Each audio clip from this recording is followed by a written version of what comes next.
આજે આચાર્ય રાજરત્ન સુરી મહારાજની નિશ્રામાં 500 લોકોનો છરી પાલખી સંઘ નીકળ્યો હતો, જેમાં 80 સાધુ સાધ્વી ભગવંતો જોડાયા હતા।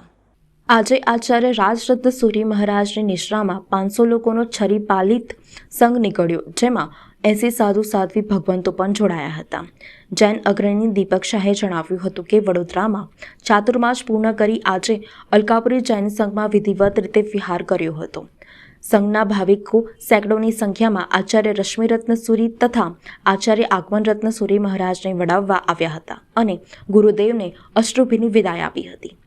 ધર્મસુરી સમુદાયના અગ્રણી પરિમલભાઈ શાહે જણાવ્યું હતું કે આજથી જે પદયાત્રા સંઘ નીકળ્યો છે તે 21મી ડિસેમ્બર ડભોઈ પહોંચશે અને જે 20 લાભાર્થી સંઘપતિઓની માળનો કાર્યક્રમ પણ ભવ્યાતિ ભવ્ય રીતે યોજાશે। જૈન અગ્રણી દીપકભાઈ શાહે જણાવ્યું હતું કે આજે છરી પાલિત સંઘમાં હાથી, ઘોડા, બગી, ઊંટગાડા તથા 4 બેન્ડ બાજા જોડાયા હતા।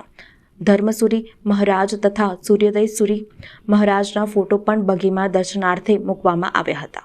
સવારે શંખેશ્વર પાર્શ્વનાથ દેરાસર દર્શન કરી યાત્રા નવલખી તથા પ્રતાપનગર થઈ કપુરાઈ ચોકડી પાસે પહોંચી હતી। ત્યાં ગુરુદેવે માંગલિક પ્રવચન સંભળાવ્યું હતું, એમ યાત્રાના વ્યવસ્થાપક ગૌતમભાઈ શાહે જણાવ્યું હતું।